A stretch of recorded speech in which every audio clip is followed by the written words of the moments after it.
grosse valeur ajoutée que j'ai trouvée, c'est par rapport à la qualité des travaux des élèves, le fait d'avoir des choses publiées en ligne, qui peuvent être lues par d'autres, la profondeur des informations données quand c'est publié et que peu importe qui y va peut accéder à l'information. J'ai vraiment vu une différence versus un document qu'on remplit pour l'enseignant qui est remis puis qu'il n'y a pas personne d'autre qui le lit, là.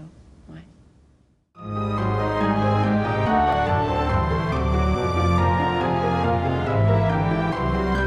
Au niveau du suivi, c'est sûr que c'est quand même exigeant, mais je vous dirais que si un élève me remet une démarche papier, que j'annote et que je commande, souvent l'élève il va regarder son résultat final, global, puis c'est tout, puis les commentaires, souvent, il ne relit même pas. Tandis que quand je partage les commentaires en ligne, de un, je dois préciser avant qu'il y a des choses que j'ai découvertes sur les élèves que j'aurais, je pense, jamais découvert si ce n'avait pas été du fait qu'ils ont publié en ligne. Parce que par écrit, souvent, c'est très bref. Puis des fois, même si malheureusement, c'est fait pour se débarrasser, alors que des fois, la qualité là, des travaux que les élèves ont fait en ligne, la profondeur des informations, le partage par rapport à leurs intérêts, tout ça qu'ils ont mis en ligne, était vraiment surprenante. Puis ça m'a permis de mieux connaître les élèves de cette façon-là.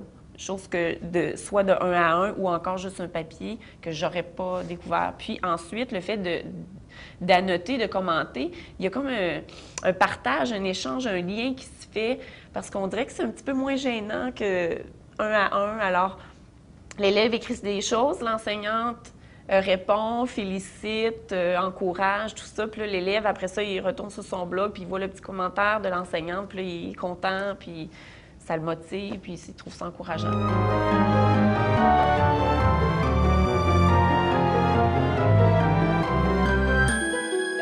au niveau du suivi des élèves, les traces, le blog permet de garder donc les traces tout au long de l'année, c'est-à-dire qu'après, à la fin d'une première démarche, ils vont mettre les réflexions, tout ça. Est-ce qu'ils ont l'intention d'exercer ce métier-là? Oui, non, pourquoi? Par rapport à leurs caractéristiques personnelles. Ou la deuxième démarche, là, ils ont changé un petit peu d'idée. Des fois, les élèves, ils vont dire, c'est quoi donc j'ai fait comme première démarche, comme deuxième démarche, ils ne s'en souviennent plus. Le fait de garder des traces via le blog, tout est là. Les projets finaux, tout est en ligne. Donc, à la fin de l'année, quand arrive le moment de faire le bilan, c'est beaucoup plus facile avec les écrits qui sont enregistrés en ligne de pouvoir mieux faire le bilan puis avoir une bonne idée là, de dire du cheminement de l'élève. Ah, en début d'année, je pensais ça. Maintenant, en fin d'année, je suis rendue là, j'ai cheminé. Je pense différemment. Il y a des choses que je ne voyais pas de la même façon.